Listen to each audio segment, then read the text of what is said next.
back to the PCSN podcast. It's Eric Battle along with Adam Spizman, and today we are going to go over, honestly, what we kind of hope for with the recent NBA Finals. It just ended a few hours ago, and we figured we recorded an emergency pod night of the finals. So first off, Spiz, what are your thoughts? What you just seen? I think it was a fitting end to the finals. I mean, you could kind of see this coming a little bit since Jimmy was just so tired. I think the Heat in general were just so tired, and they did not have enough bodies to throw out there to defend against the Lakers. But, I mean, you could see it last game when Jimmy got fouled and he was already hanging over the boundary, and then he was limping off after the press conference. I was like, he can't put his all into these games as he did before, dropping like 40-point triple-doubles. I mean, LeBron just showed he's LeBron for a reason. Yeah, I agree. I think that the Heat, if you look at them tonight, they just did not look as good as they had the entire bubble. I think that Jimmy did look pretty tired out there. They started off only shooting like 33% on the game. I'm not exactly sure on how they ended in terms of percentage, but something I did see was that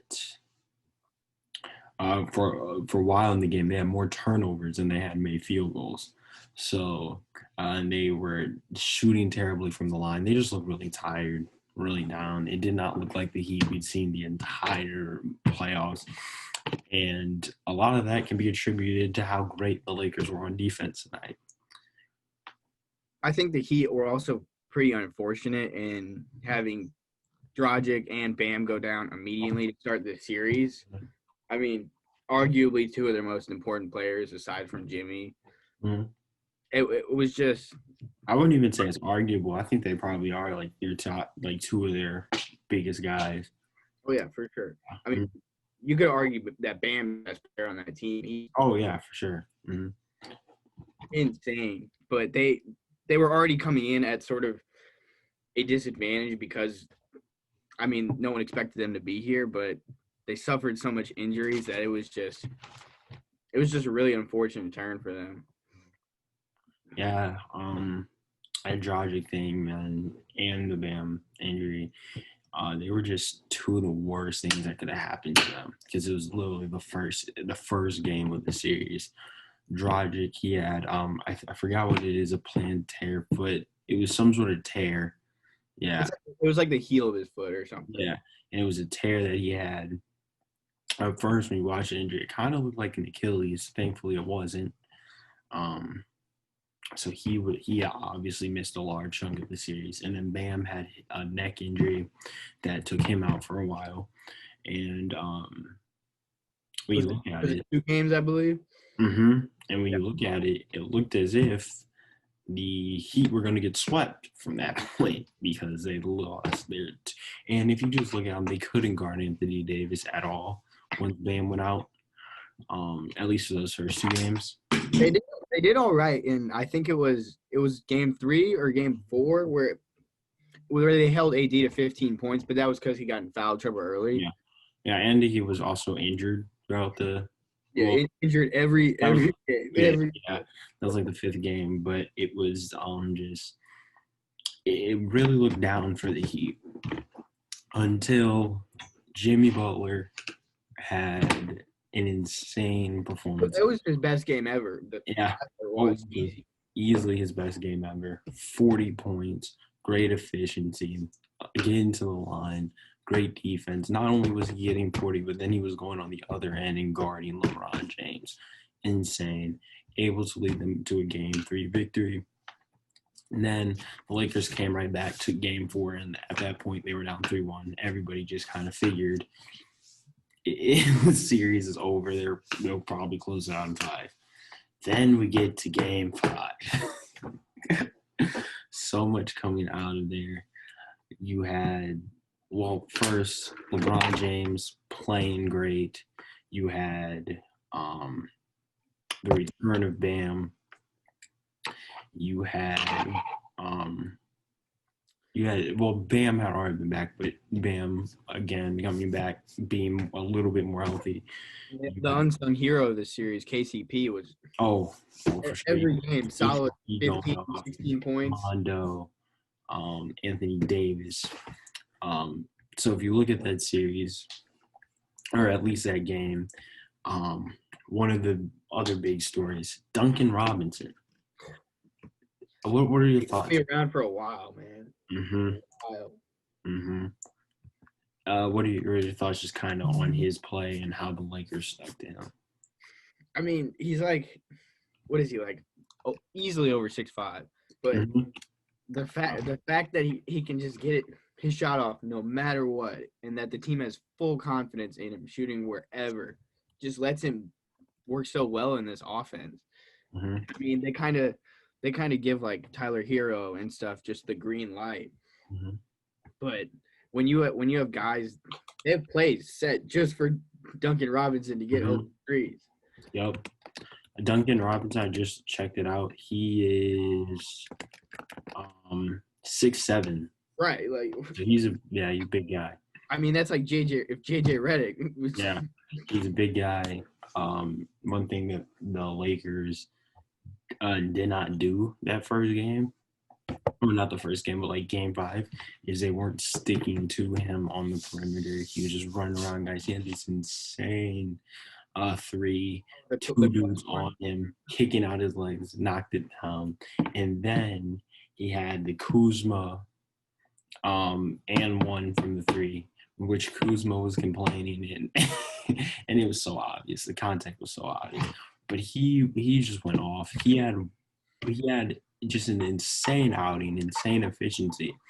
And he looked like he was going to be the biggest problems not the biggest, but one of the biggest problems coming out of them, because he's one of those guys where you already have to worry about Jimmy, already have to worry about Bam. Well, Bam a little bit less because he did not look the same, obviously, as the series went on, because he was still healing from his injury. But you just had Duncan Robinson out there knocking out threes. Then you obviously have to worry about Tyler Hero. You have to worry about Jimmy, obviously, who one of the things that if you watch the game that Jimmy was able to do is they were kind of playing into what he wanted.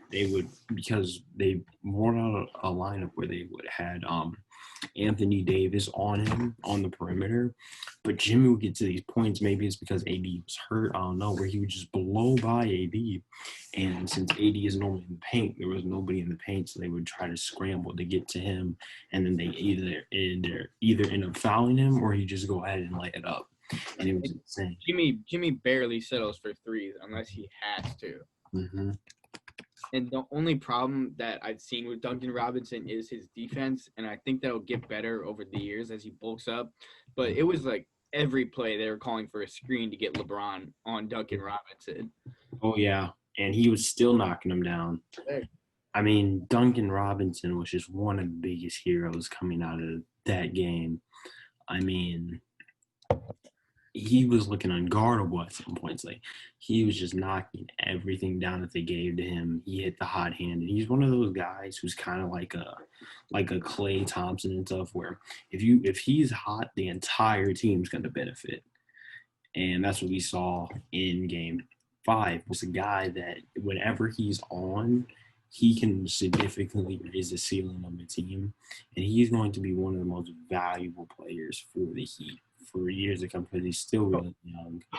I agree. They found a diamond in the rocks. Yeah, it was a great pick for them, and he's a sophomore player this year. He was undrafted, I believe. Yeah, he was undrafted, which is just a great pickup, great signing.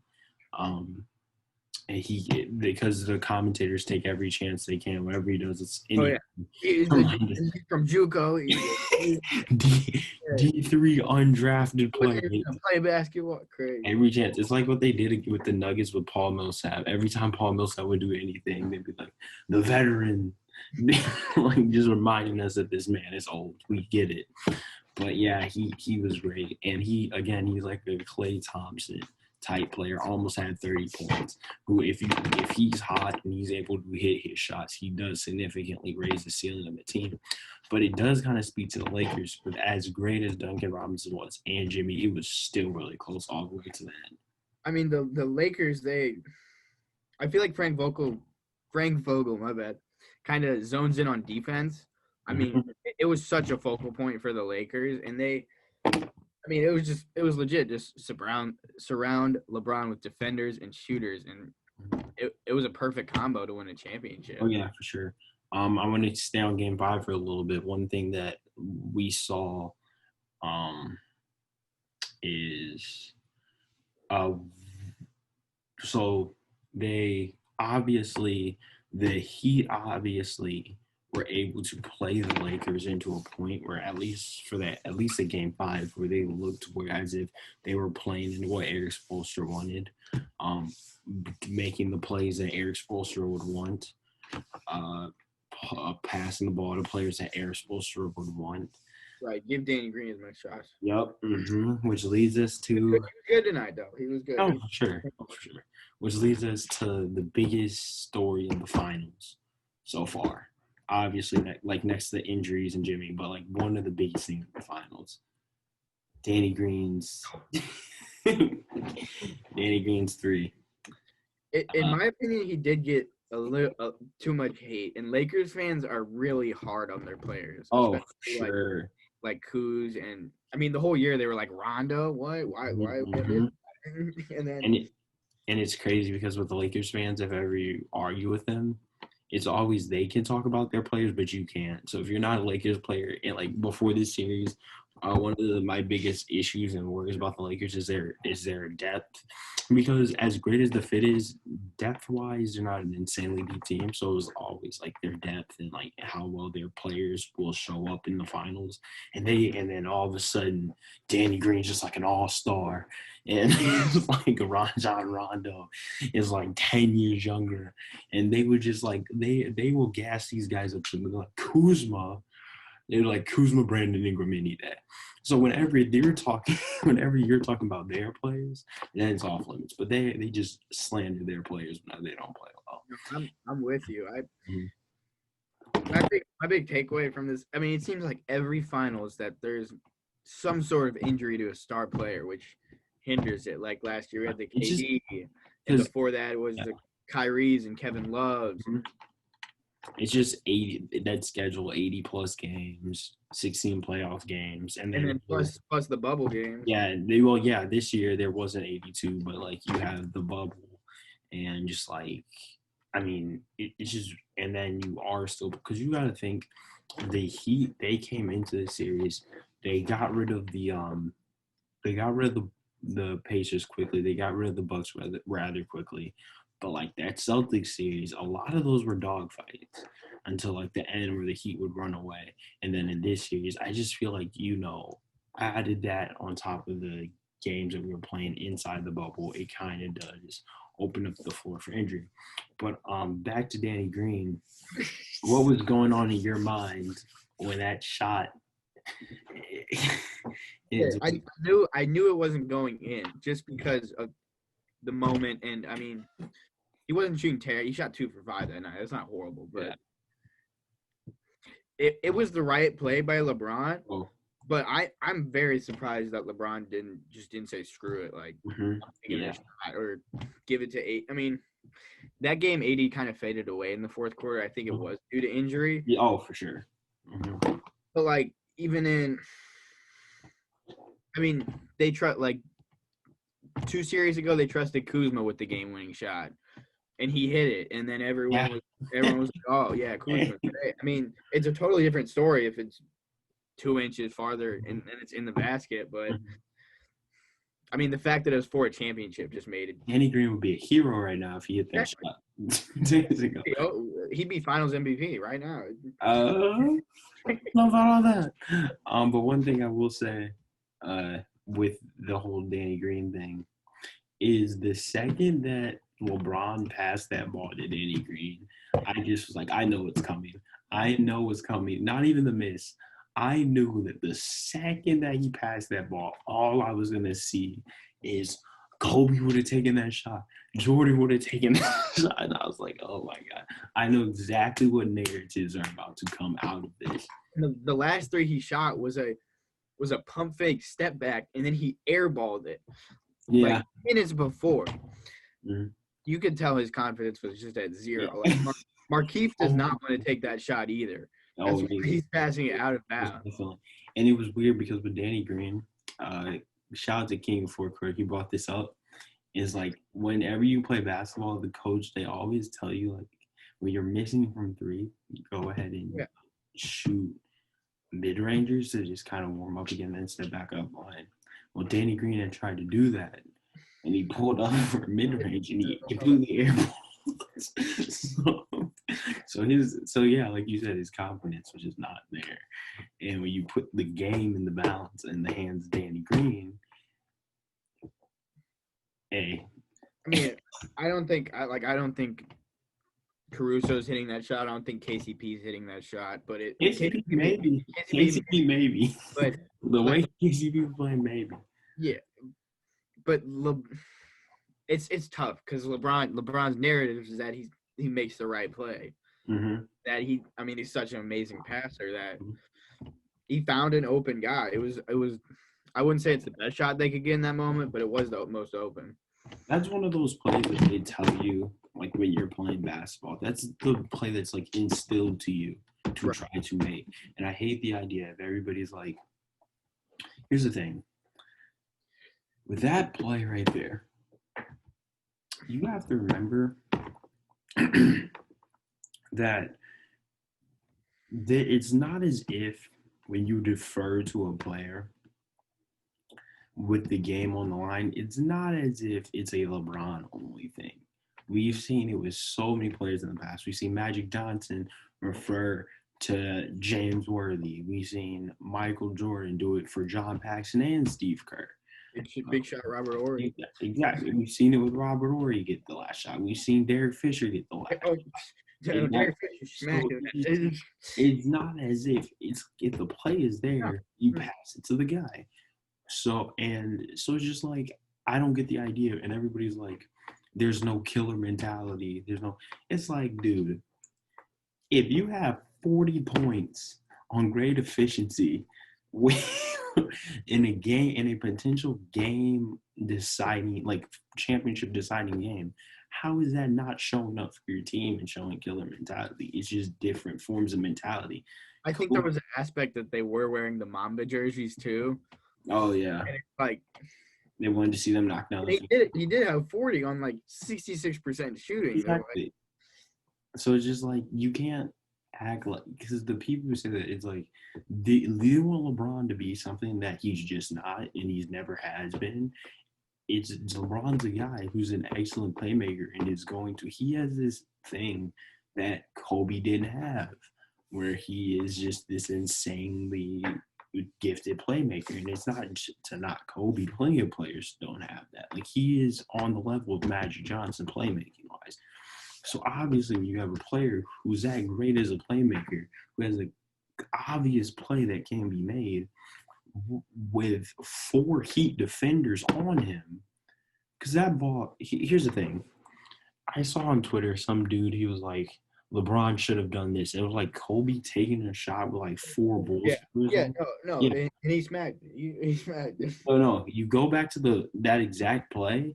I watched the exact play, 1, because I remember the play, but 2, I went back to watch it, and what happened is it got blocked. That shot got blocked. So if LeBron hypothetically put up this shot for the game winner and it gets sent back, do you really think that people would have been? I was thinking about the one in Toronto where he did it over like 2 guys. Oh yeah, no, the most forced shot ever. This is a shot with Kobe, with like Carlos Boozer, and just some of the best Bulls defenders. I think I've seen like a picture. I think it was like a picture. Yeah. And what happened is that shot did not go in. It got swatted. It got sent out of bounds for the game. So we're going to sit here and act like if LeBron would have done that exact same thing and got blocked, that these same people would have been, well, at least he took the shot. No, he would have gotten slammed. The only thing that people would not be critical of LeBron on that play is if he shot it with like 6 people on him and made it. That was literally the only outcome there. But that's so unlikely when you have so many great defenders. You're playing into their hand. You're playing what they want. So the most likely thing would have been passing that ball to Danny Green, who is a good three-point shooter and showed up last year in the finals from three. And I think that LeBron, in retrospect, like watching film, would want that playback a lot because they, I think I don't know the exact seconds, but when he started driving in, they had like at least 8 seconds left to make they probably would have doubled LeBron no matter what. Yeah, it would, yeah. But regardless. But LeBron's not going to force up a shot over 4 defenders when he has the exactly. Like it's not even like I get Danny Green has not hit shots in these series. It's kind of like the Paul George thing. It's where it's when you have a guy who's historically good from three, you just kind of hope maybe he'll knock the shot down. And if anybody wants to take it back, I think it's probably Danny Green because it kind of like he just alligator arm me. He rushed. He didn't even bend his knees enough. He just like threw something up there and it was short. But all right, real talk. Right now, Jimmy Butler and Paul George. You see, here's my thing. It depends. It does depend on like who else is on your team, but yes, and kind of what you're going for. Because for me, if we're just looking at the better player of the two, I still think Paul George is better than Jimmy Butler by quite a bit, actually. And just who's better as a player. But in terms of who could potentially raise a team better, you could probably give that to Jimmy. But I think that as a player, I'm still taking Paul George because I saw something where it's like, who are you taking? Where it was like, let's just face the fact, Jimmy Butler now is better than James Harden. I'm like, okay, let's calm down. Because yes, you can, because as great as Jimmy was in this playoff series, when you have somebody like James Harden against Jimmy Butler, James Harden is just such a overwhelmingly better player that it just doesn't matter whatever, like it obviously matters what Jimmy brings, but James Harden is just such an overwhelmingly better player. You're right. It's all situational because they're not asking Jimmy to take step back threes the whole game. And he has a totally different mentality than Paul George, and I think that's what kind of because he's not more skilled I don't believe that, but at all. He has that fight in him that's not gonna roll over against the Lakers like the Clippers did. Mm-hmm. I think I would rather because here's one thing. I hate to use the idea of you put this player on this team, whatever. Right. I think that the thing with Jimmy, in order for something to be really, really, he can always bring your team to the playoffs. We've seen that historically. I don't want to say people say Jimmy can't take a team to the playoffs. He historically has, and every team that he's left has been worse without him. However, I think that Paul George is someone that you can fit in more systems. For example, I think that you could put Paul George on the Sixers, and the Sixers would be better with Paul George than they would with Jimmy. And here's why. Because one of the things that hurt that Sixers team is the fact that Jimmy needs the ball in his hands more, and Paul George likes the ball in his hands as well, but he's a much better shooter than Jimmy is. So by default, Jimmy's someone who can't shoot as well, and Ben Simmons needs shooters around him, and he also needs the ball. So when you have someone who's taking possession out of his hands and can't shoot well, it hurts Ben Simmons drastically. However, if you put Paul George on that team who can space the floor more, he may still be able to take the ball out of Ben Simmons' hands, but he's also way more effective at spacing the floor, and he can also maximize your half-court offense way more. I agree with you fully there. I just think that Jimmy has this leadership aspect that I've not seen from Paul George. Yeah. And Jimmy couldn't it all came down to one shot against the Raptors, which the famous Kawhi. But I don't know if Paul George can come in there and command Joel, Ben Simmons. Probably not. I don't disagree that Jimmy's better than him. I think that's definitely a fair argument. I think that he maybe is, but I just think at their best, I still think Paul George is better. When you're looking at two players, for example, because I remember Paul George did miss a significant part of the season. If Paul George came in like he was in OKC, that player is better than Jimmy Butler. Now, currently, you could say that Jimmy's better, but I still think Paul George as a whole is better than Jimmy. Is it crazy to say that I think the best version of Paul George was when he was going against LeBron in the Eastern Conference Finals on the Pacers? I mean, I don't think it's crazy. I don't think it's crazy. He was leading the team. He had Roy Hibbert like an all-star out there. I don't think it's crazy, but I also think that just that OKC that injury really took it. Well, this was like 2013, 2014. Yeah, I'm talking about that one. Yeah, so I think that I just brought up the Thunder because that was like the best season we've seen from him recently. But I think that you could go back. And then he got outplayed by Joel Ingles in the playoffs. Yeah. Oh yeah, that was bad. This the only thing is Paul George. We've seen such poor play from him recently. In the playoffs, it's solely in the playoffs. That's what hurts him in this argument. So I think that the playoffs in the regular season. Okay, I'll put it like this. I think the regular season, Paul George is better. Playoffs, Jimmy.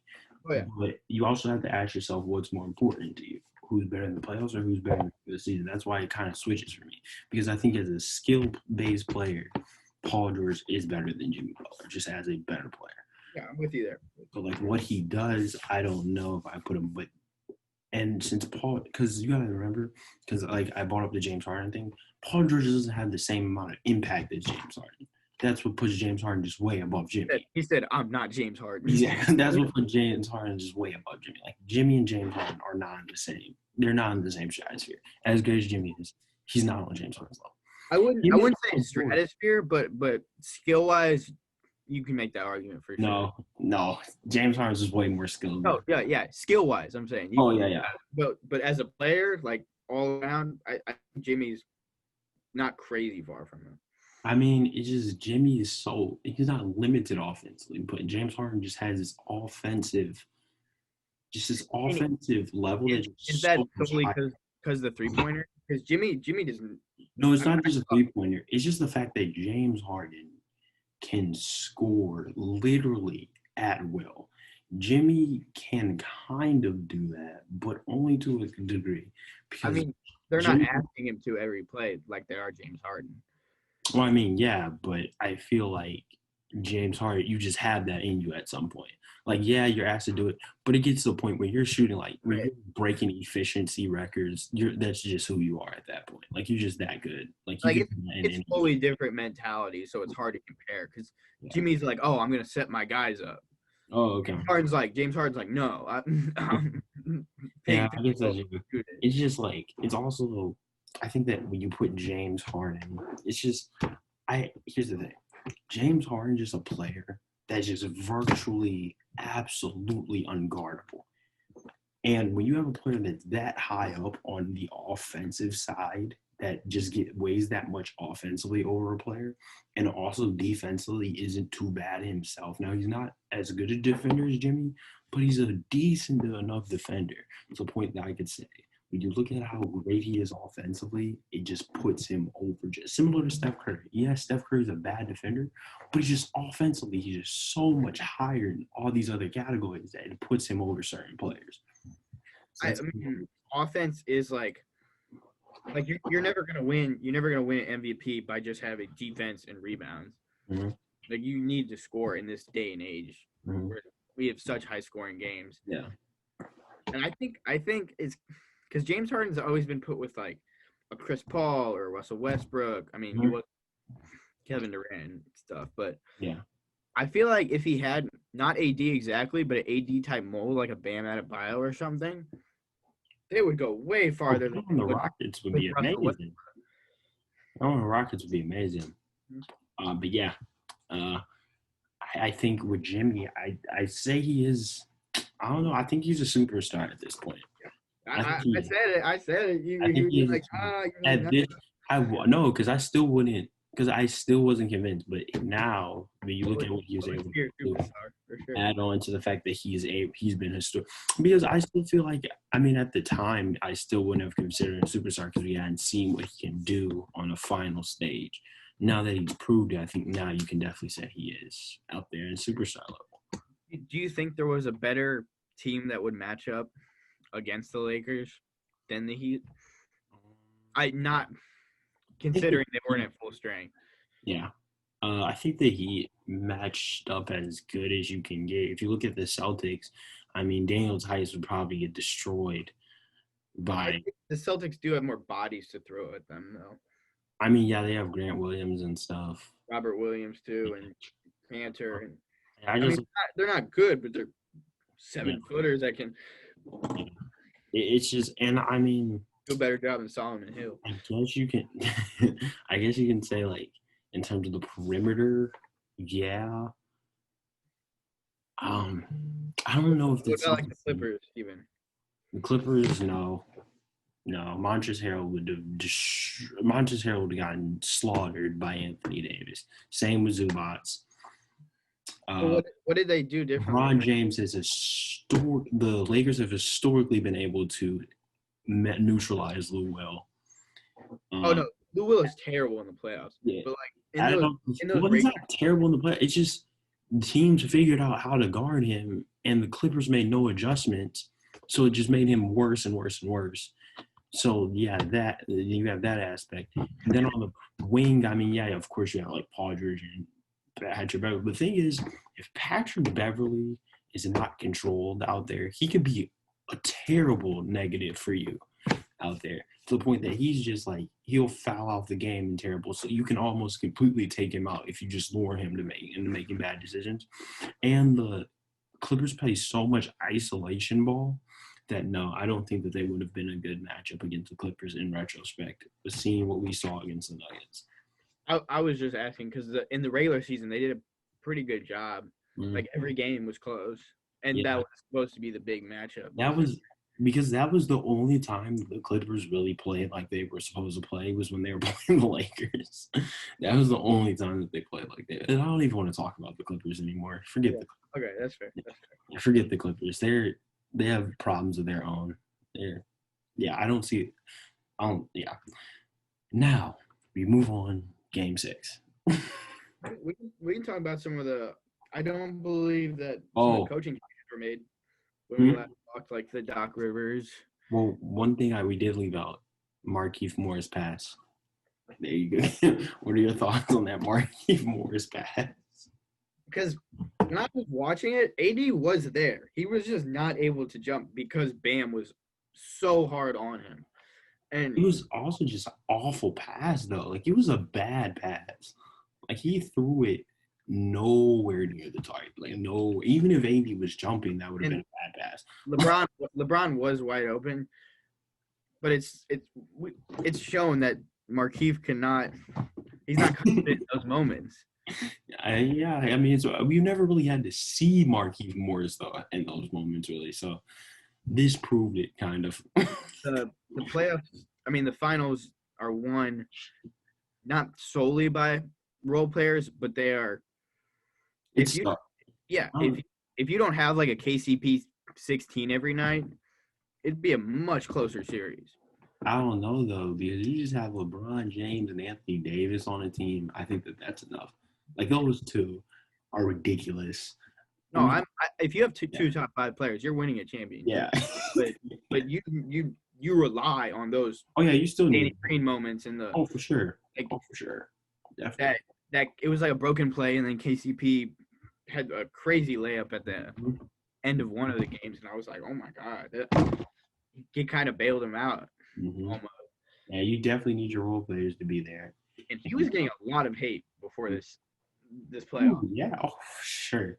And now we see that he's like one of the guys that is, when he's playing at his best, he's very valuable to them because he can lock down defensively. He can obviously do something for you offensively. We just need to see it more consistently. He fully filled the Avery Bradley role and more.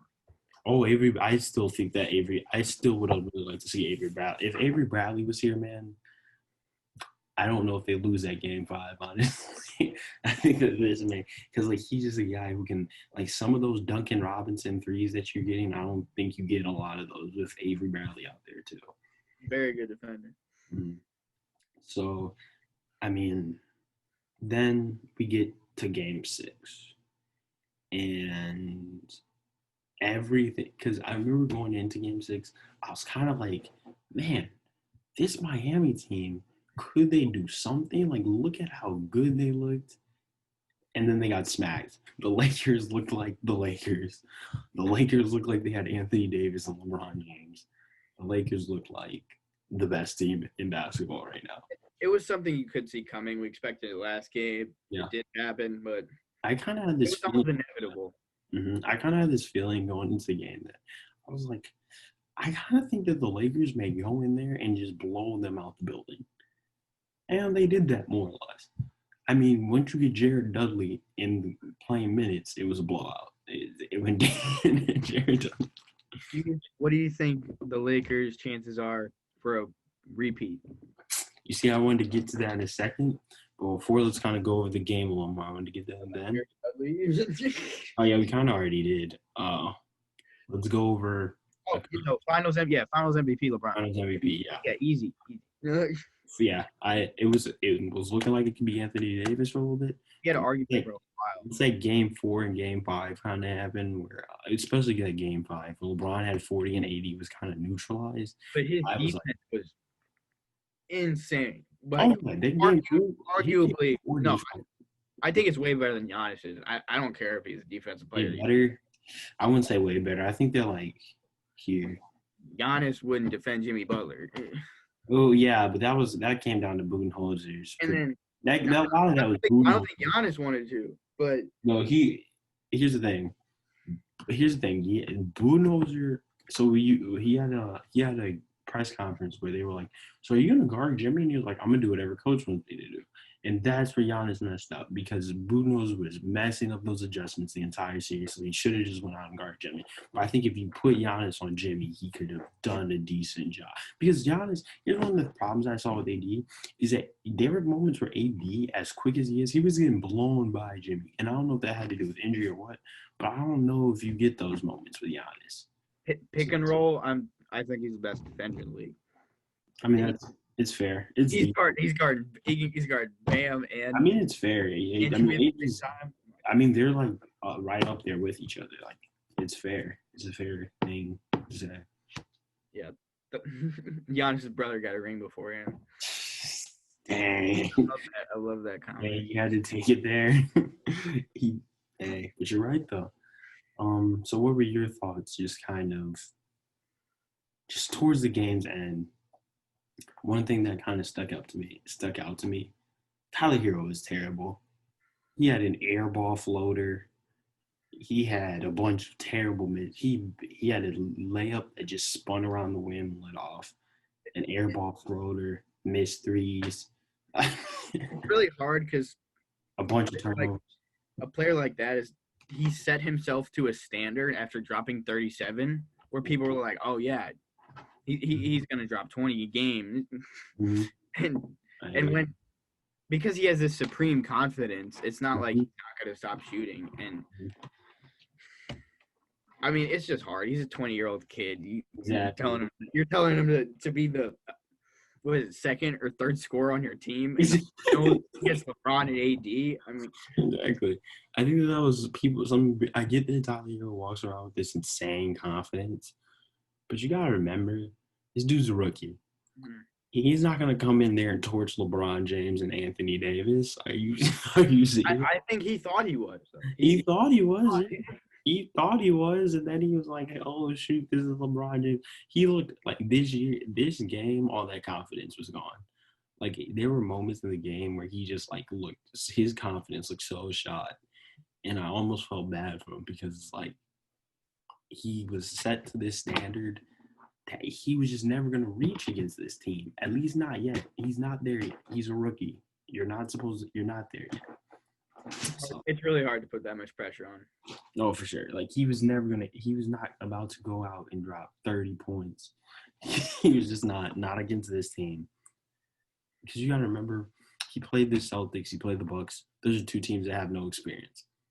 This time, he was playing. Celtics have a little experience. They have a little bit. They They've have been a in the little bit. Eastern Conference Finals the past few years. I mean, yeah, they have. I mean, like in terms of finals play. Oh, that is different. Yeah. LeBron's got The experience. finals is a different stage than the playoffs. But even then, if you had played a team that had won the finals and like past, for example, if they played the Raptors, I mean that's a team that has more experience. The Raptors might win that series, honestly. Maybe, hey, maybe.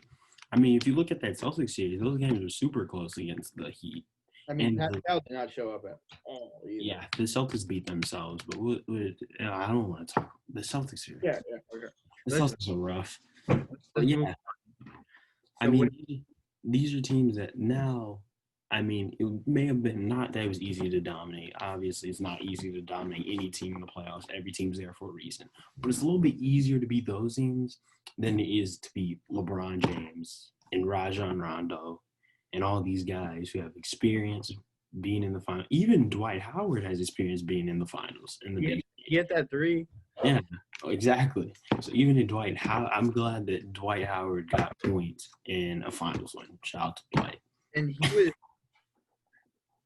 this was like the first year that I'd seen Dwight take a step back and just say, okay, I'm going to play my role. Exactly. And not demand the ball on the block.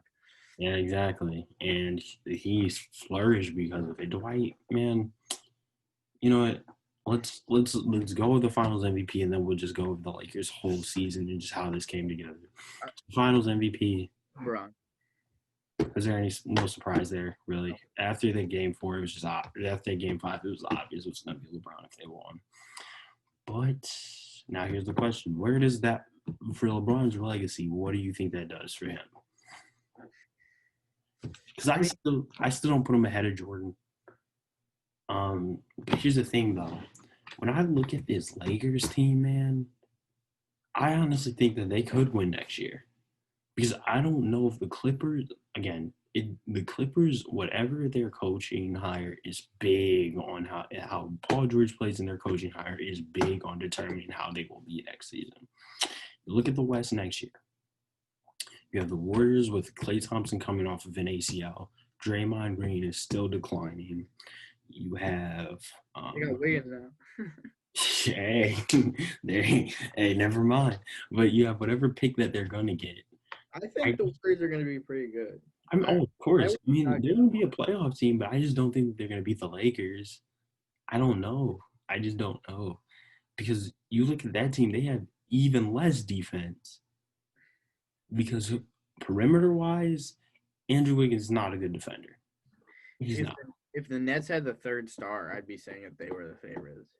Favorites? I wouldn't say favorites. I still think it depends on who that star is. Right. I'm saying like someone like guarding LeBron standard. Oh. I guess KD, but who would that like if they were to make like a trade for Paul George? I've seen a bunch of trades for Paul George that seem. But the thing with the Nets, it's all depending on how well Steve Nash works with them and how well Kevin and how Kevin Durant looks. I'm not going to put the Nets in any sort of finals things until I see how Kevin Durant looks. If Kevin Durant comes back like 85% of what he was, then that's going to help them, I think. 85% of Kevin Durant is still better than a lot of the league. So that would help, especially since he's someone who doesn't overly rely on athleticism. But here's one thing you got to remember. Kobe Bryant, towards the end of his career, also wasn't overly relying on athleticism, and he never looked the same. So it just kind of depends. Like, I just want to see what Kevin Durant looks like before I put them in there. Because if they do get a Paul George, I don't trust Paul George in the playoffs anymore. I don't. So they get Paul George, and KD isn't looking like what KD should look like. It's hard to say what the Nets would be. What?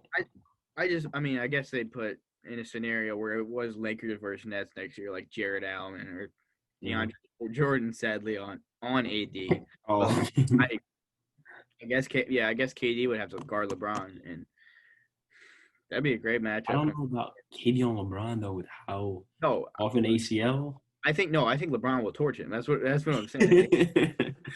Yeah, so that's only fear. The thing is, the Celtics, though, I think if I were to make my early predictions for the finals next year, honestly, the Heat could do it again. It all depends. I mean, they're apparently a free agent hotspot now. Yeah, I mean, next year, they don't have many people coming off their books. Miles Leonard. Now, Dragic, they would need to re-sign Dragic, but I think that they were to, because here's the thing, they could do something where they sign Dragic to a one-year deal, be like, we have a plan to get a free agent in 2021, sign Dragic, and then by 2021, give him like a bird rights level deal, which would help them to keep Dragic and bring in a big free agent. But I think if they keep this team together, which I think they will, there is a chance that they could just be right back there with the Lakers because I don't who's the Celtics. If the Celtics just get their stuff together, they probably beat them.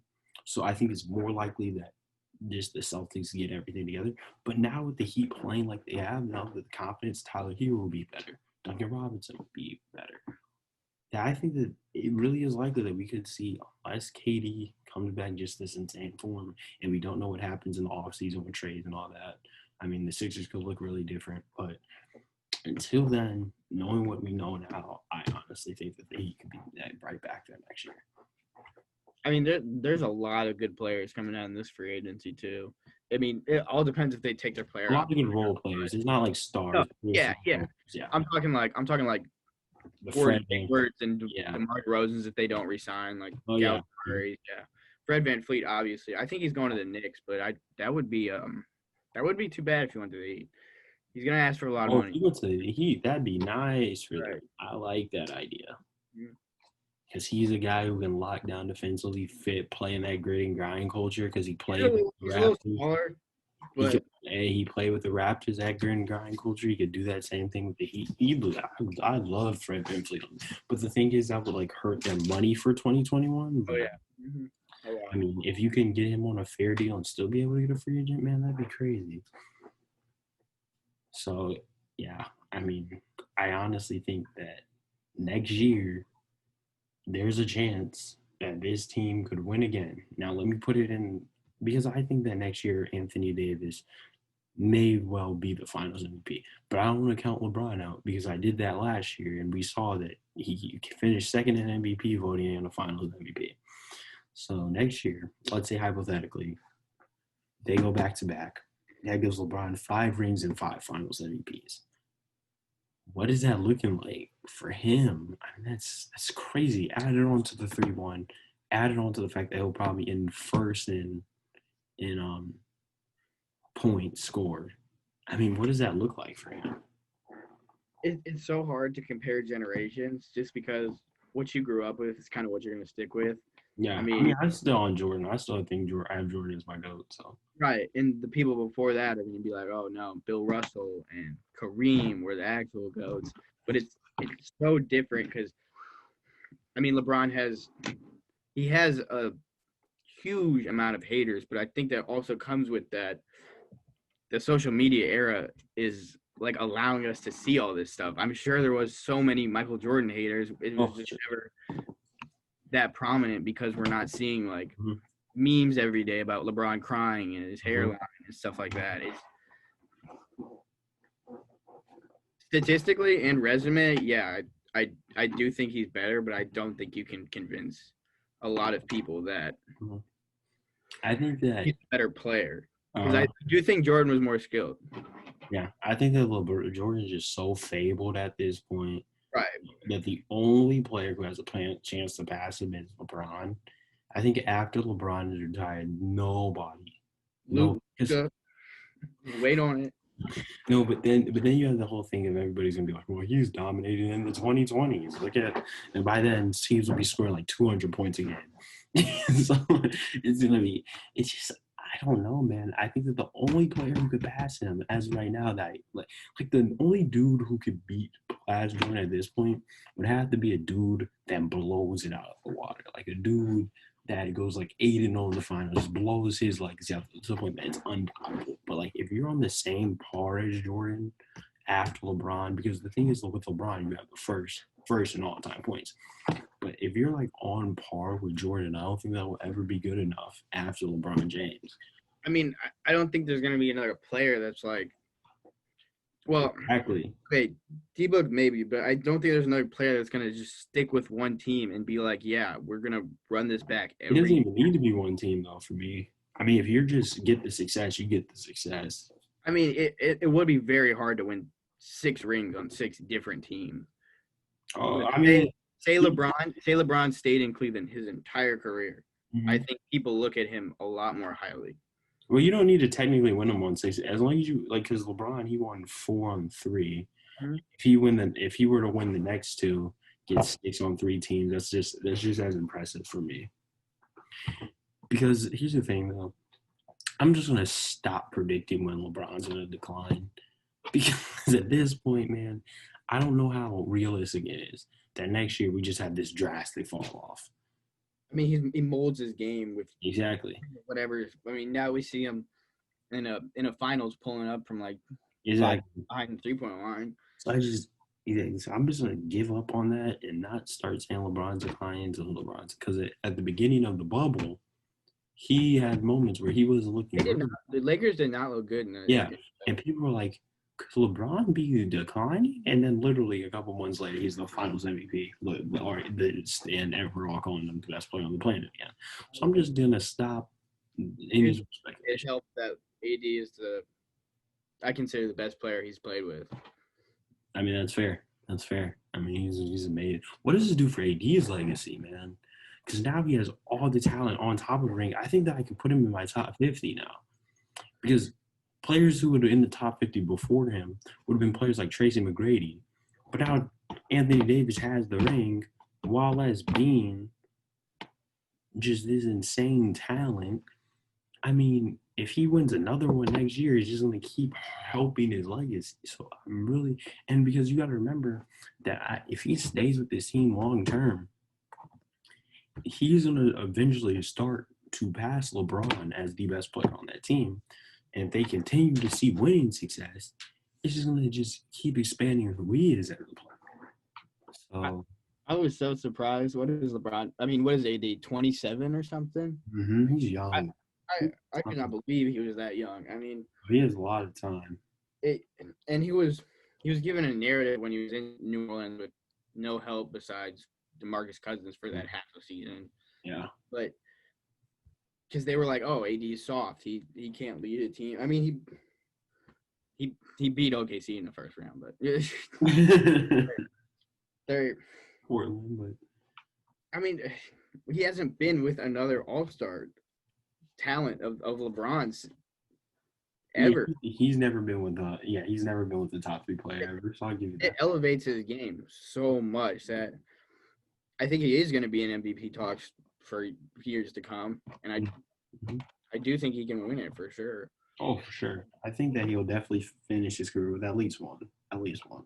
Yeah, Because he almost had it when the Pelicans were in the West. Like this dude almost won MVP literally like just 2 years ago. and He finished third.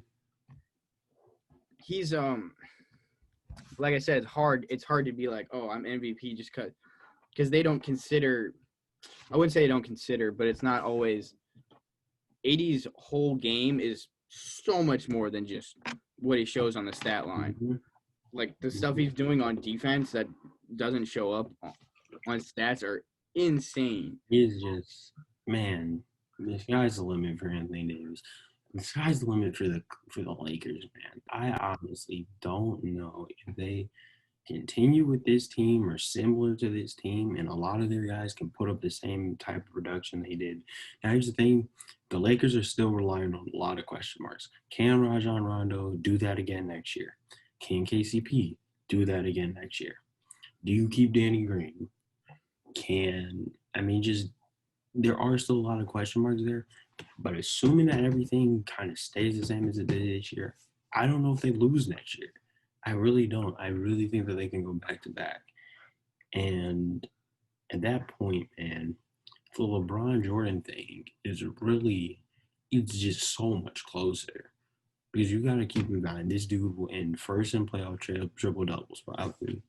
First in points. It's just insane. To the point that he'll literally be breathing down the neck of Michael Jordan in that debate if you give him 5 rings, 5 MVPs.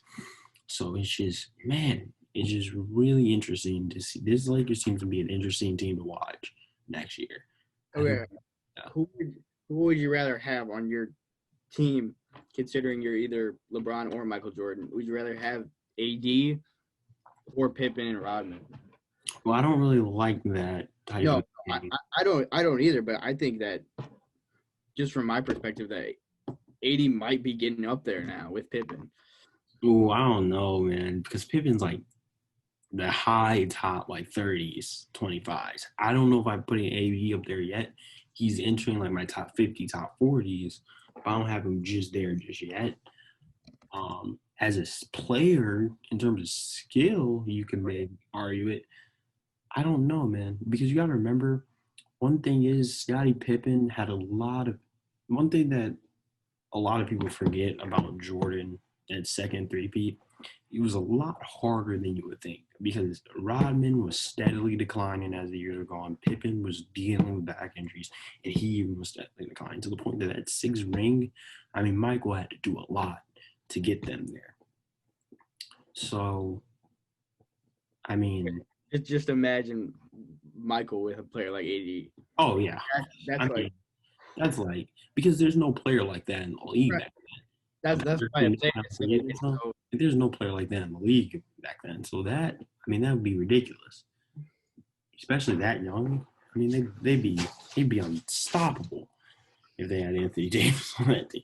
Could you imagine it just I mean, because you have this big man who can guard like Clyde Drexler on the wing, it'd be insane. That team would be 1 through 5. It's crazy. that'd be amazing. That'd be insane. Michael with Anthony Davis is winning Right. for a long time. So that's why I kind of think that for AD to win an MVP, he would have to be on his own team and not have like a LeBron because, I mean, when he was getting those MVP talks, he's only averaging like 28 and 12. And somehow now in this high scoring era, that does not get you MVP. Here's the thing, though. This kind of reminds me of like a Kareem Magic Johnson thing.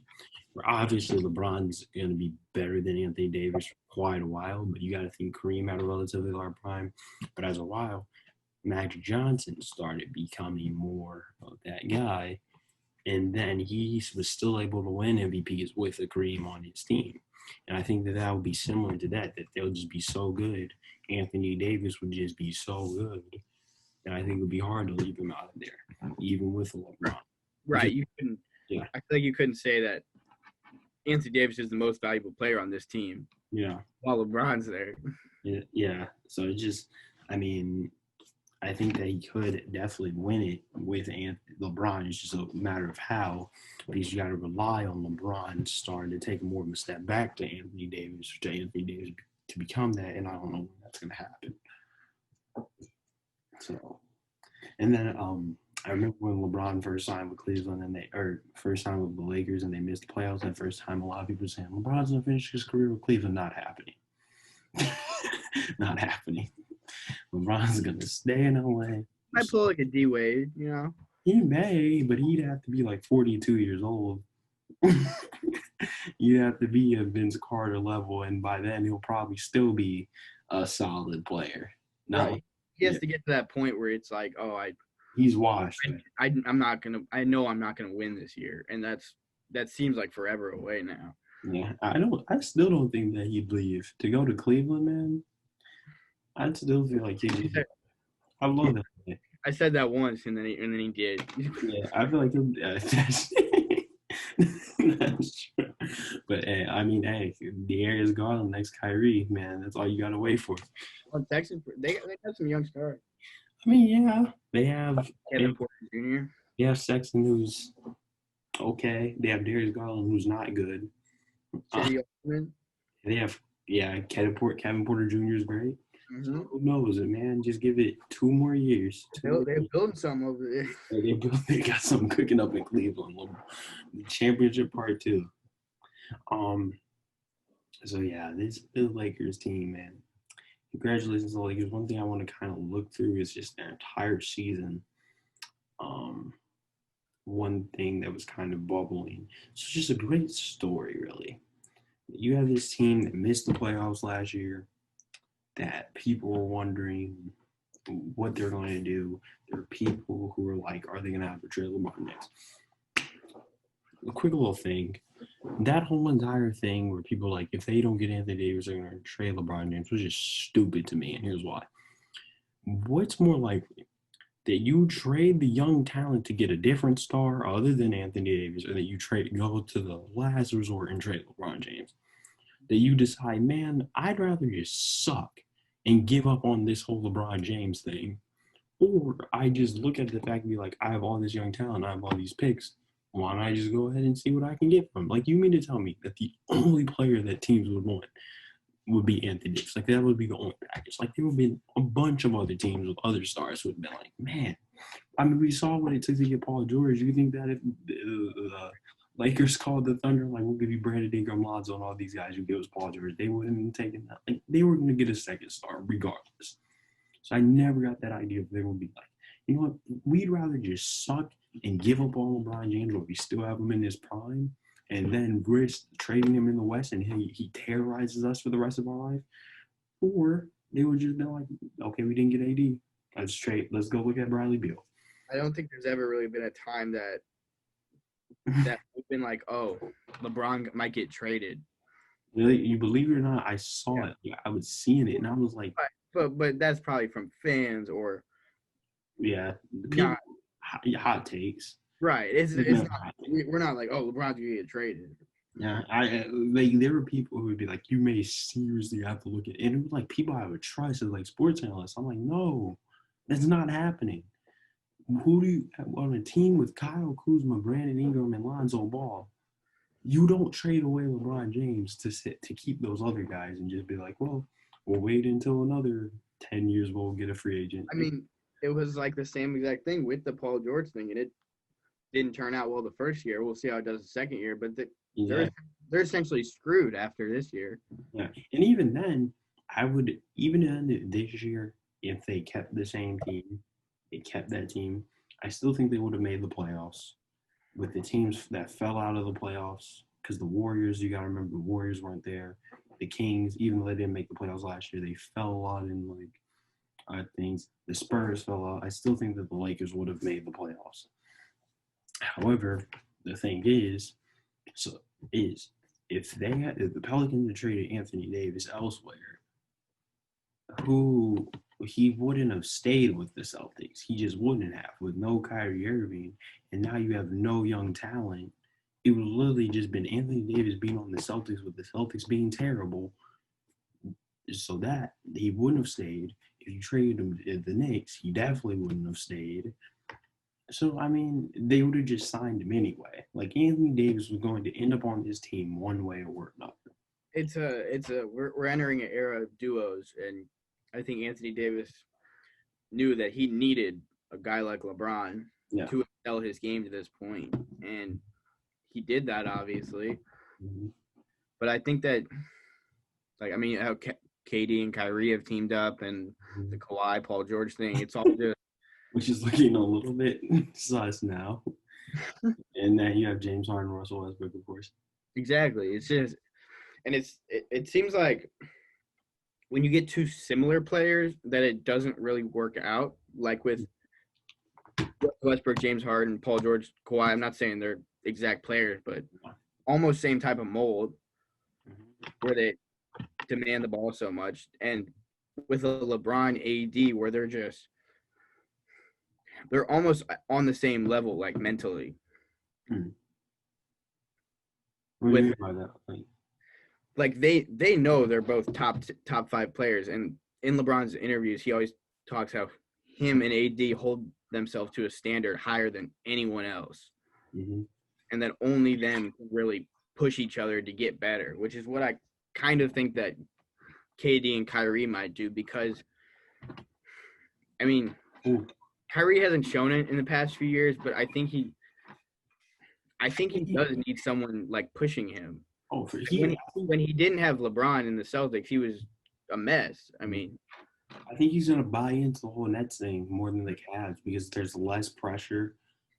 I mean, because it's like Kevin Durant, they're coming into a position where they need to prove themselves. I mean, like that's somewhat pressure, but it's more of a thing of if they didn't succeed in getting to the finals, people wouldn't be looking at them as sideways because you got to remember Kevin Durant's coming off of an Achilles. But if he was with LeBron and they didn't end up making the playoffs, people would be looking at them super sideways.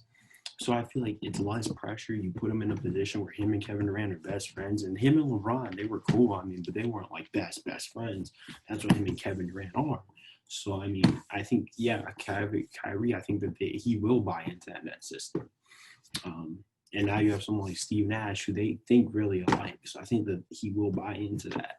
So I think that that is a good point of like you just need to be. I mean, I think Paul George and I just think that team, man, they just bought into this idea that they were the team to beat. And it's like you have done nothing. The only person on your team with rings is Kawhi Leonard. Just like you've done nothing. Doc Rivers had one. Well, yeah, Doc Rivers. Right, Yeah. But it's like nobody on your team, none of your key guys have won anything, and you think that you're the team to beat. I see what you're saying. The Nets are way more proven than the. Yeah, it's you think that you guys are the team. It's not even just the Nets thing. It's just the Clippers as a whole. They were like they thought, and that's because trust me, this relates to Lakers. The Clippers thought throughout the whole season they were like we're the team to beat because people were gassing them up so much, acting like they were, forgetting the fact that this team has proven nothing. And in the regular season, when they were losing those games, people were like, oh, they'll just get it to the playoffs. And I'm like, you realize this team has no experience whatsoever. You can't just say they'll get it together in the playoffs when this team has not gone deep in the playoffs, a lot of them. Like, it was the same with the Rockets and the Clippers where they both – I feel like James Harden and Kawhi, they were supposed to excel Russell Westbrook and Paul George. Mm-hmm. But, like, Paul George just thought that Kawhi was going to save him in, like, the Game 7. And, like, it would be the end of the fourth quarter, and Russell Westbrook would bring the ball up the court multiple times. James Harden would just stand there thinking Russell Westbrook was going to do something, and then he'd turn it over in a big moment. Yeah. It's just because Harden needs to start working off ball, man. But that's kind of off topic. It's just like the Clippers came in with it. Here's the difference between the Clippers and the Lakers. And it comes back to that thing where you're saying that they hold themselves to a higher standard. Here's the thing of the Clippers and Lakers. The Clippers thought that they were the team to beat. The Lakers, in reality, they had the best two players in the league, and they were still hungry, and they didn't take their foot off the gas like the Clippers did. And that's how they got a championship. And when you look at the Clippers, they thought too highly of themselves. They were a team that hadn't proven anything. They were acting like they were the Warriors. They come off like 2 straight championships. No. You guys are still have no rings. You guys are still the little brother to the Lakers.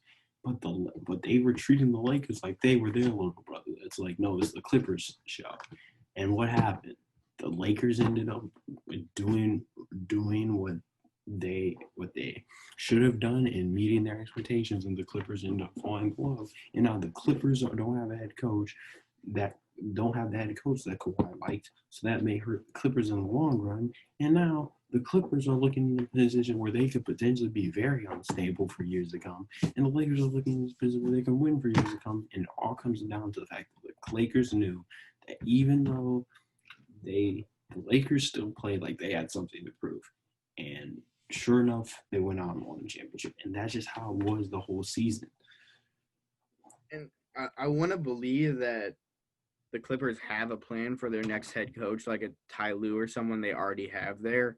But it was very out of not nowhere, but it was a little unexpected. I think that Ballmer got when Ballmer came in and bought the franchise, or Ballmer's a great owner. I'll give him that. He's a pretty great owner. He knows money. He did not know basketball. He hired Doc Rivers to be the GM almost. Well, I mean, Jerry West, though, was there making a lot of decisions. And so what happened was they had Doc Rivers, but they fired him from basketball decisions a little bit before. And they had Jerry West, and Jerry West had become like their GM, like working guy. So, yeah, well, Jerry West is their GM, and he was a lot of the dude who put together the Paul George stuff. So he was responsible for that. And it was a good idea on paper. I'm not gonna act like Jerry West made it. I mean, Jerry West is one of the greatest GMs ever. He's like the guy who put together the Lakers and the Warriors. So he's one of the greatest GMs ever. So I'll give him No that. team's gonna say no in that position. Yeah, exactly. Like if I have the chance to bring in Paul George and Kawhi, I would have. It's because that's why they were the favorites for so long. Because you would think Paul George and Kawhi with all that depth should get you a championship, and it did. It did. I just think that Ballmer was like, I relied on Doc Rivers too because Kawhi and Paul George said they came. Part of the reason they came was to play under Doc Rivers. Oh, for sure. Mm-hmm. He's like, I just gave up my almost whole next like 5-year future to for this 2-year window, and I think that was their window. Oh wow. Mm-hmm.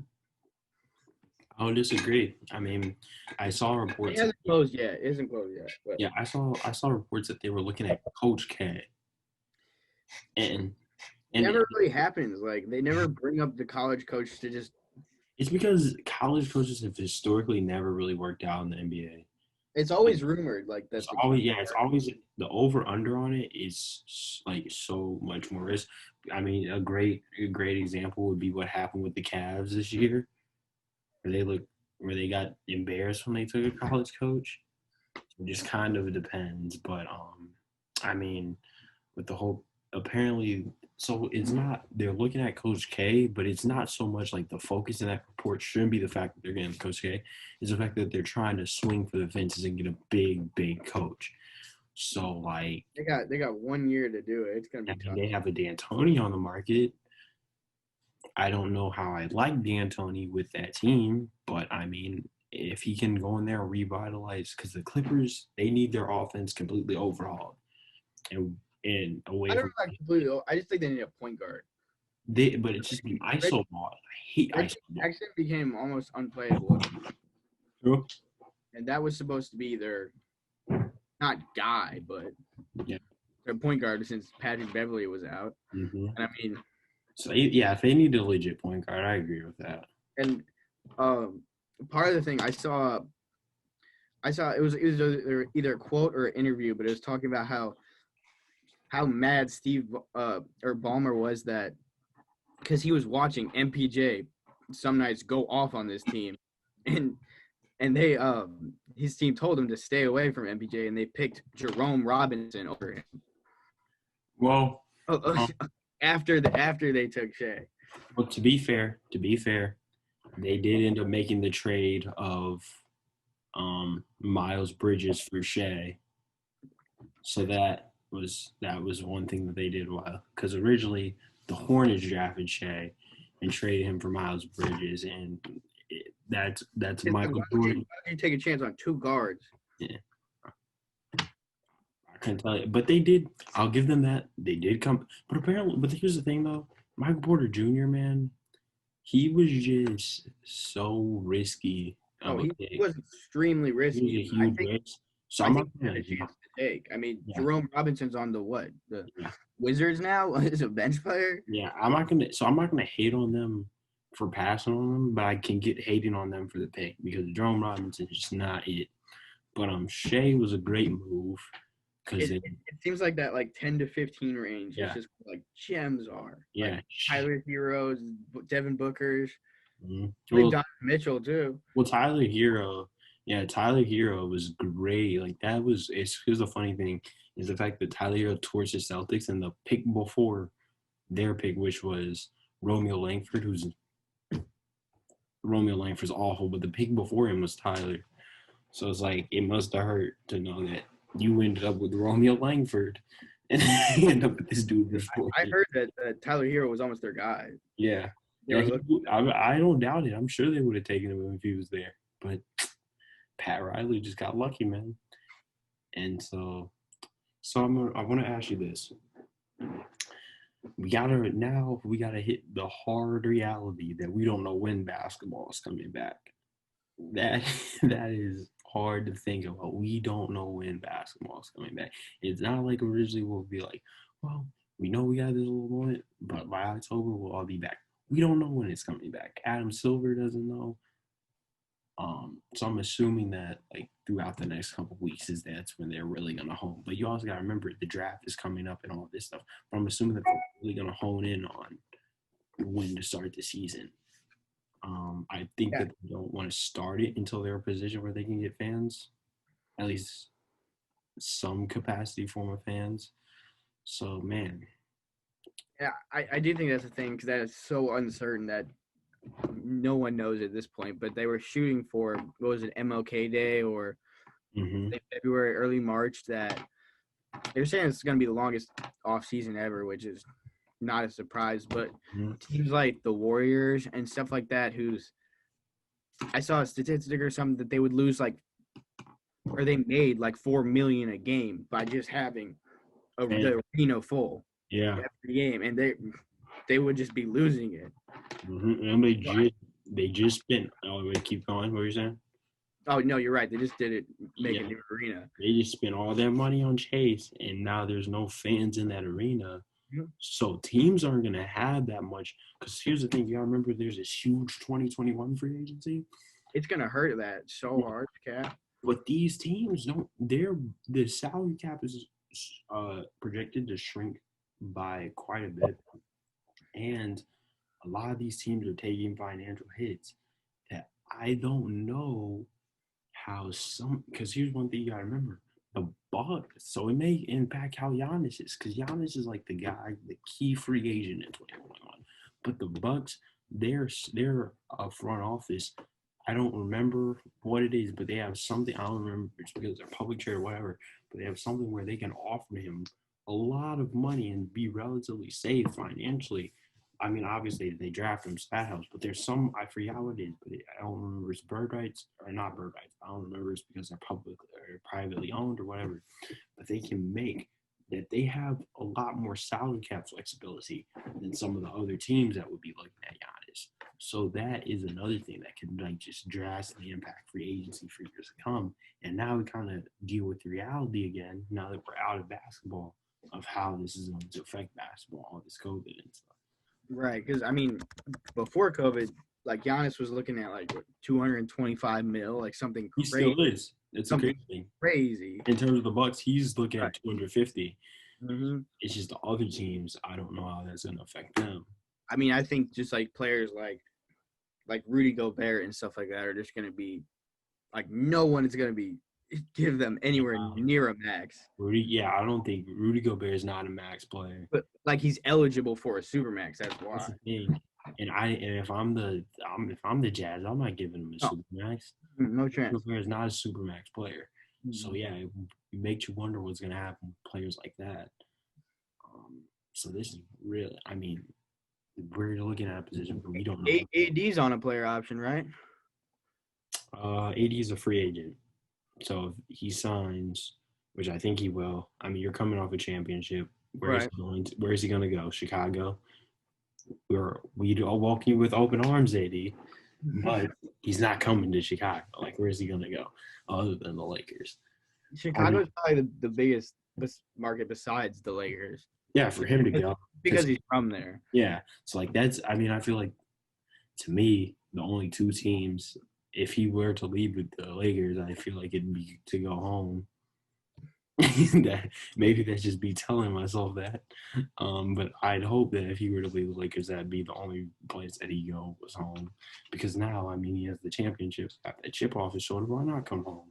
No. But I think he'll stay there for another year at least. oh yeah, no, he'll be there for the next four. Not even he'll be there for the next 4 or 5 years. Mm-hmm. He's never leaving the Lakers. But yeah. No, you're right. The free agency, not this year, but next year is going to be one of the biggest that we've ever seen. I mean, we got George, Kawhi, LeBron, I believe. Yep, LeBron, Giannis. It's insane.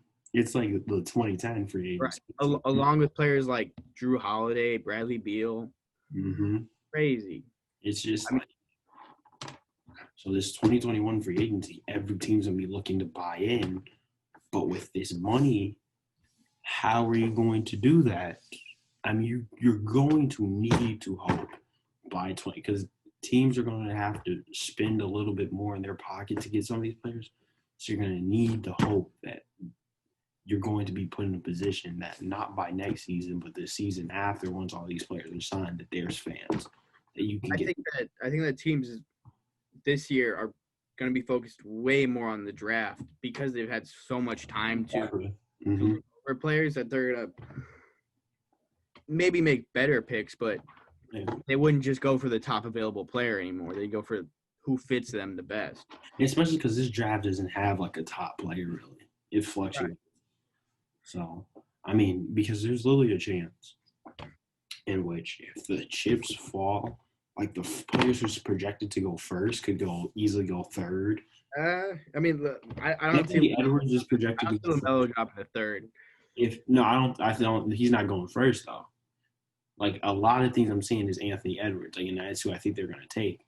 But Anthony Edwards could go either first or he could go third, because I doubt if Anthony Edwards is available at 2 that the Warriors wouldn't take him. But let's say Denny Avdija, they've been looking at him, they really like him. They take Denny, and then the third you have the Hornets, who are just like, I mean, Anthony Edwards. I thought James Wiseman could go to the. I mean, I just don't think that they pass. Sure. I mean, yeah, for sure, but I don't think that they pass on it. Mainly because I don't want to say the Bulls are going to get Anthony Edwards because I'll look stupid. So I'll just say that if he's there, the Hornets will take him. But it's just a draft. I think there's no consensus top guy. So, like, we can see shocks. I think that the team that drafts LaMelo, like, his trade value would be very high immediately. Oh, for sure. Like, higher. Like, I think it's higher than Anthony Edwards. Just because they're not both. I mean, neither of them are proven, but kind of like with the Luke, he wasn't the MVP, but he showed that he could play in pro basketball. Oh, okay. I see what you're saying. Yeah, I think that's fair because I feel like LaMelo. I think that LaMelo's ceiling could be higher than Anthony Edwards, but I don't think their ceilings are that far off. I think that Anthony Edwards I think LaMelo may have a higher floor because of Anthony. Then he's a better player. He definitely has a higher floor because if Anthony Edwards doesn't work out, well, you just have this inefficient guard. We're not inefficient guard, but you just have this inefficient forward. Right. But LaMelo could maybe play like, I mean, he's not going to, but realistically, he play like 1 through 3. Yeah, he could do a lot of things for you. So, I mean, but it's just a draft where, I mean, LaMelo could go with the first pick, or he honestly could go with the 4th pick. If you look at it, because the Warriors are really looking at Denny Avdija. Because if you put yourself in a position where LaMelo could literally go 1 through 4. He literally could. Anthony Edwards, maybe it would be harder because the Warriors were there, but James Wiseman could go 1 through 5. So I don't think he'd drop out of the top 3. You think Denny's going 3? I mean, I've seen things where he drops to like 6 or 7. I don't think the thing is Denny would go 2nd. The 3rd pick then would be either Anthony Edwards or would either be Anthony Edwards or LaMelo Ball. And then the 4th for the Bulls, I mean, you could take Wiseman, but then there's also like Killian Hayes, Tyrese Halliburton. Tyrese Halliburton's going to be nice. Devin Vassell. You could take a bunch of players at that 4th pick. And then so the 5th, the Cavs, you need a center. You could, if Wiseman's there, you could take him. So it's just like it fluctuates so much. It's just this draft doesn't have like a Jalen Green, Evan Mobley. I mean, we're not getting that till next year. I think that LaMelo or Anthony Edwards is going number 1. Mm-hmm. And then if LaMelo falls, I think Golden State has no choice to pick him. Good. Just because of his trade value and stuff like that. But I think they want like a Wiseman.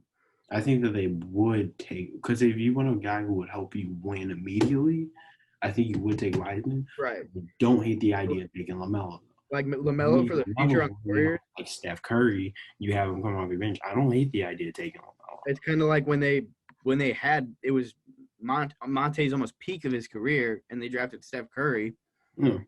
And then he got molded into one of the best point guards of all time.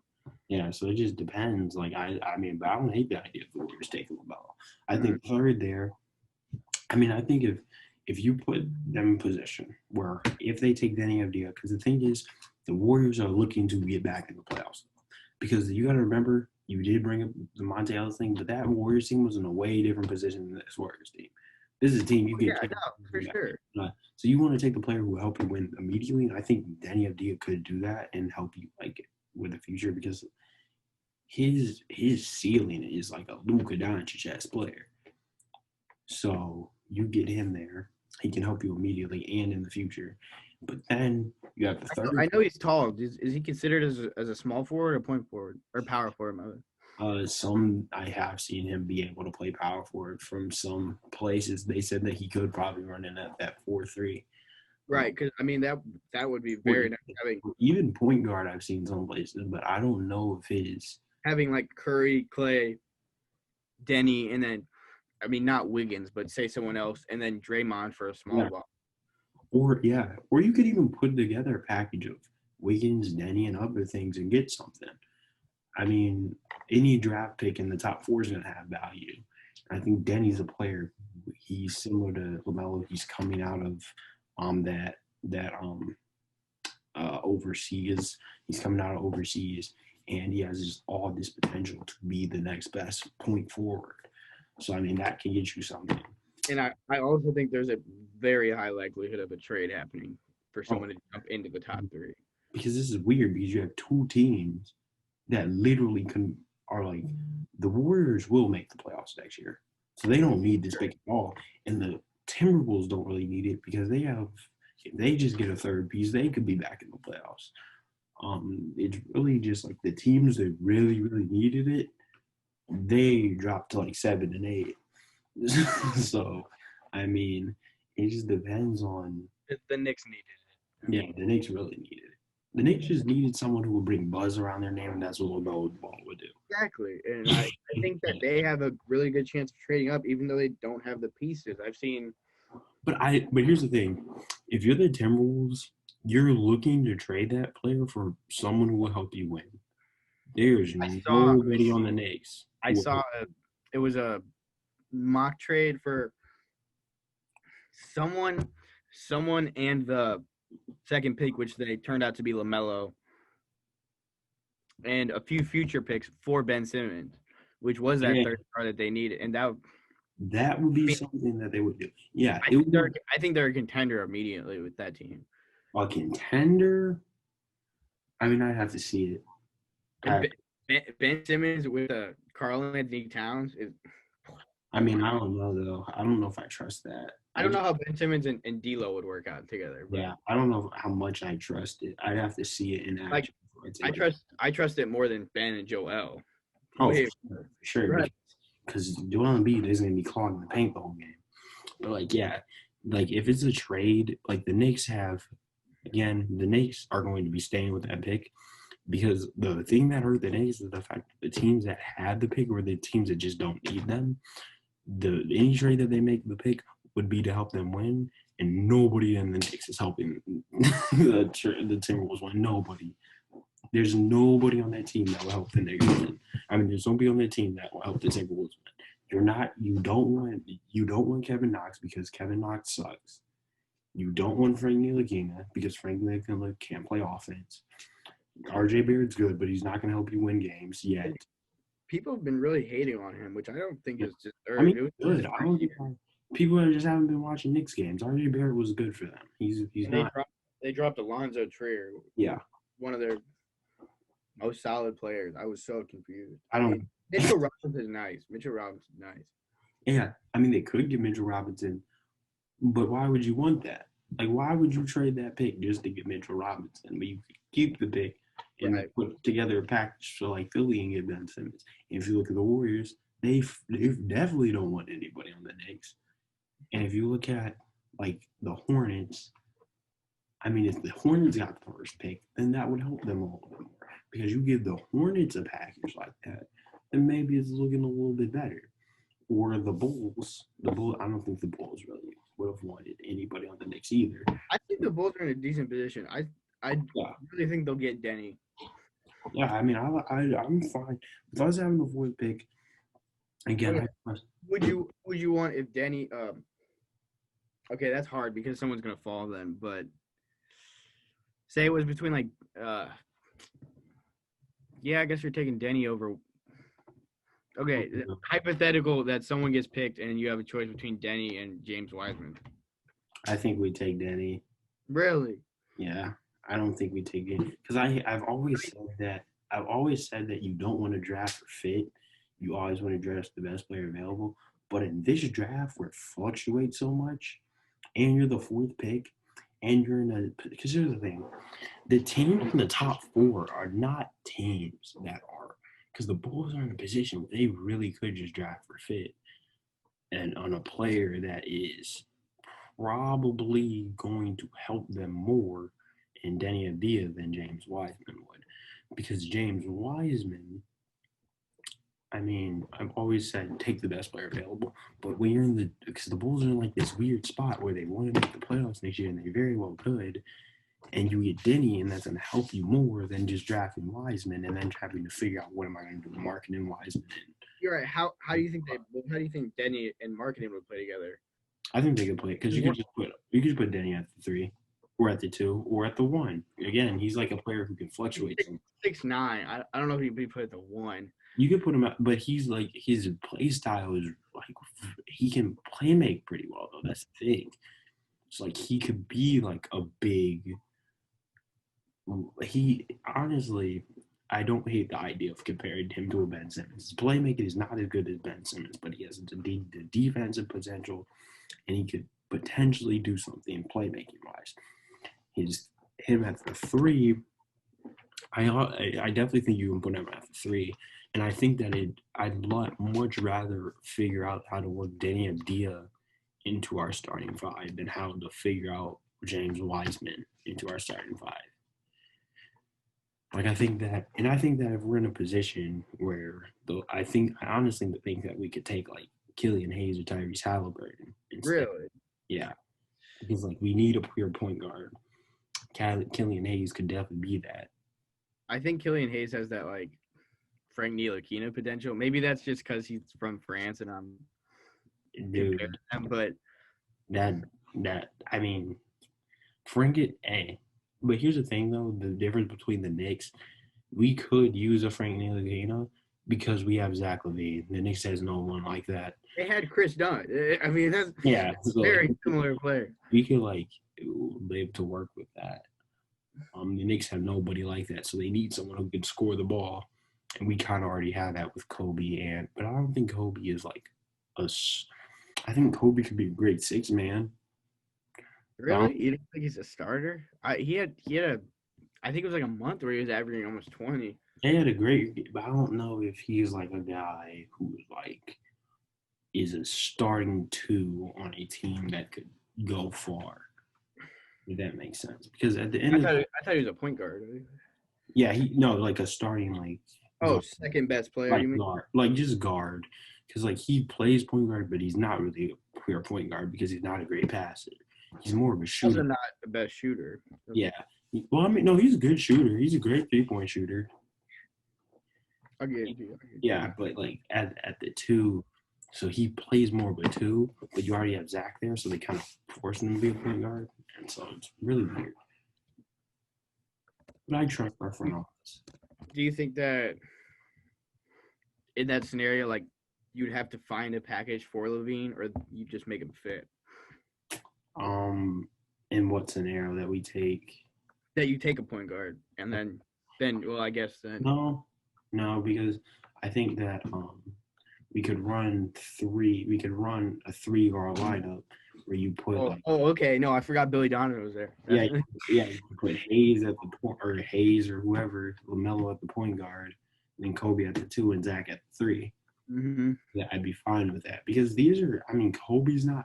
Because you got to remember all these guys. If we were to get a Melo, it's a tall guard. Kobe's pretty tall.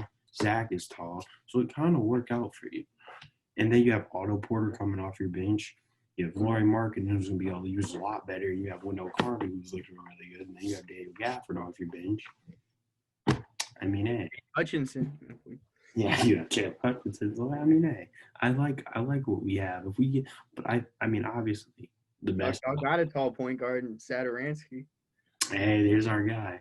I mean, yeah, obviously the best thing for us would be to draft LaMelo, which again, it's not too unrealistic. It all depends on what I wouldn't bank on it at all. I'm not, but it all depends on what the Timberwolves do. If the Timberwolves take Anthony Edwards like they should be, so actually, it depends on what the Warriors do. Because if the Warriors take Danny Avdija, Yeah, then and then it depends on what Minnesota. It all starts with Minnesota. it all starts on Minnesota. Because I think that they will take Anthony Edwards. I don't think that they'll take LaMelo.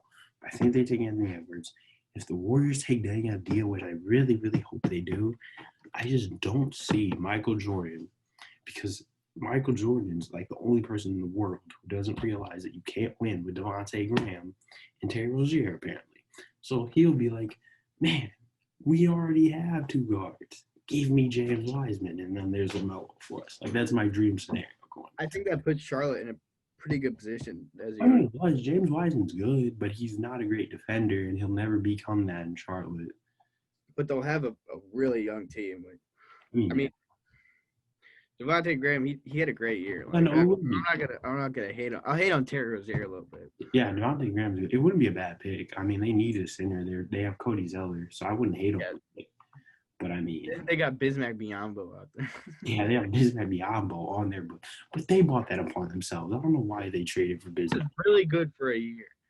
Yeah, that one Raptors year, and then he got like his bag with like Orlando or something, and he was terrible. Mm-hmm. He was Same with, do you remember Jonathan Simmons? Yes, dude. The G-League guy. Yes. Whatever happened to Andre Ingram, bro? I wanted Andre Ingram to get his ring. That's what they need. That's their answer. Andre Ingram hits that three. You pass that ball to Andre Ingram on that. Splashing. So we're gonna come to an end here probably. But one thing I want to say, prayers out to Dak Prescott. Oh, Dak Prescott. Bro, this dude had he had the nastiest injury of the season so far, and it sucks because he never signed that contract. And so he was asking for like the highest contract in the NFL. And he was playing well, and he was doing everything he could, and we thought that he was going to get it. If the Cowboys had a defense, it would be like it'd be a lot better. Because their offense was amazing before this. And getting Dak Prescott would have just like hurting that's a huge blow to that team. And man, and it was just sad to watch him like getting carded on offense and stuff like that, because this is a dude who's like done so much. It's been an injury-riddled season. And he could have been an MVP this year. Again, if you just give him that defense, he was looking really good there. And then you had like EDP uploading the video celebrating the Dak Prescott injury. Like, bro, EDP is gonna be EDP. EDP fell off, bro. Nah. EDP fell off. But yeah, that was just kind of the last thoughts. Any last thoughts you have? I'm going to talk about the Falcons getting whooped today or anything like that. Shout out to Matt Ryan. I'd like to say that, did you happen to catch the Vikings Seahawks game? Yes, in which the Vikings let everyone down again. Oh my God, dude. The fourth down and goal. And Russell Wilson finally shows up. Crazy. Yeah, he was having a bad game. Turned it all around. Went off. And I felt bad for the Vikings. And Russell Wilson is still my MVP, not Josh Allen. I got Josh Allen right now. Really? I mean, Josh Allen's great. I think it'll be a close race, but I still give it to Russ. Like, Seattle's 5-0, but it's not been a. I think Seattle can maintain their momentum, and Russell Wilson can maintain his play. Well, maybe not the momentum, but I think Russell Wilson can maintain his play more than Josh Allen, because nobody's in the city. But I think it's also a case of the best player in the league. I mean, that's not always the person who wins MVP. Same as the best quarterback. I mean, Russell Wilson's a 10 times better quarterback than Josh Allen. But, I mean, Allen may win the MVP, which isn't a bad thing, because you can say Russell Wilson was arguably better than Lamar Jackson as a quarterback last year. Not even – I think that you could say that Lamar Jackson – like, Russell Wilson's better than Lamar Jackson even last year in Lamar Jackson's MVP year. You could have said Patrick Mahomes is better than him too. That's a little bit closer. Speaking of Patrick Mahomes, we're gonna do one last recap here as the Chiefs get smacked by the Like I hate this NFL season because the Raiders, they get 20 balled by the Patriots. Yes. They lose to the Bills. Well, obviously Bills, but And then they turn around. There's not much consistency, and then but that's exciting though. It's kind of like college, man. It feels the most like college it has in a while. Speaking of college, shout to the Tigers, the good Tigers. Oh yeah, not those garbage bags over there in Louisiana, baby. The real Tigers, the real Tigers, the actual team, and it's Drinkwitz's first win. Exactly. No one, and once again, it's tank for Trevor Lawrence now that Joe Burrow's on. So that's what the Falcons are doing. They're taking for Trevor Lawrence along with the Jets. I don't think really. I didn't know that. A lot of people they've been saying the Jets are taking for Trevor Lawrence. No, I was saying about Atlanta. And the Jets. That's what I'm saying. Sam Darnold's a good player. You just have a terrible coach. You have a terrible coach. Get him out of there. And just focus on Sam Darnold. Stop trying to take a defensive player, take an offensive lineman. And like Atlanta, they cannot catch a break on defense at all. The Atlanta Hawks. Maybe they might as well be the Atlanta Hawks. They both are terrible defensively. They're both, something about Atlanta and defense, man. They just don't go together. They're both terrible. They like scoring, though. They like scoring. They love to score. No defense whatsoever. Now there's nothing to be happy for in Atlanta other than the break. No, the basketball teams look. Yeah. You have Trae Young. John Collins, Kevin Porter. Yeah. DeAndre Hunter, man. What? That Clint Capella? Right. We didn't see Clint Capella. Who always brings rebounding to basketball. And you have 21 Savage. Plenty to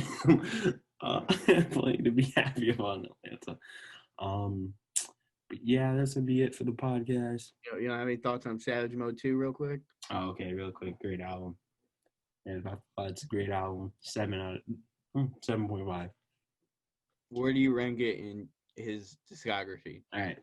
From Savage Mode. I was. It's a Savage Mode 2. Savage Mode X. Savage Mode 2 over Savage Mode? That's crazy. I think as an album it's better. I think bro, I'm with Anthony Fantano on this one, man. Yeah. I'm agreeing with Fantano on this one, man. Could never be me. And never be. Oh, Without Warning. I almost forgot. Okay, Without Warning 3. Without Warning is better than Savage Mode. In fact, you could say Without Warning is better than It's a. I Was, Savage Mode. It's a. Then. Oh, wait, no. You just switch your own. I messed it up. I Was, Without Warning. It's a Savage Mode 2. Savage Mode. I was rocking with you till the end. What you got? I Was. Oh, that's tough. See. Yeah, I got Savage Mode second. That's crazy. Wow. Yeah, give me Issa over Without Warning and then Savage Mode 2, which sounds crazy because I thought Savage Mode 2 was a really good album. I don't know if I can put it. I think you can't put it over Issa. I didn't think they used the Drake feature the best. I didn't like the Drake feature either. I did not like the Drake feature, and he embarrassed SZA. It was really awkward. Yeah, that was. I feel awkward listening to this album because why are we talking about SZA now? From 2008, it was just all over the place. Oh, it kind of fits what Drake's going for because he's doing the Mr. Loverboy thing. When is that album coming out? It's coming out when Yandhi comes out. Exactly. That album's never coming out. And he did the whole thing. He got the heart. He got the heart cut into his hair. Went through the whole midlife crisis, and we still don't have the album. It's coming out when a whole lot of red comes out. I almost forgot about Playboy Cardi, man. But yeah, this has been the PCSN podcast. Oh, before we go, I was thinking about things you can be happy for in Atlanta. One more. You do have Offset and Cardi B still. There you go, Atlanta. You got the new Cardi B billboard hanging right above the city. So, so that's one thing to be happy for. But I thought they were getting divorced, and I saw a video of them again. Yeah. So congratulations to Offset, man. At least somebody's happy in Atlanta on this Sunday. He's gonna keep cheating. At least somebody's happy on this Sunday in Atlanta. But yeah, this has been the PCSN podcast. We don't know when we'll return, given that there's no basketball for a long time. But there's always be here soon. Exactly. There's always making fun of the Falcons, which we will continue to do. All right, guys. See you later. Warm you up, Colts.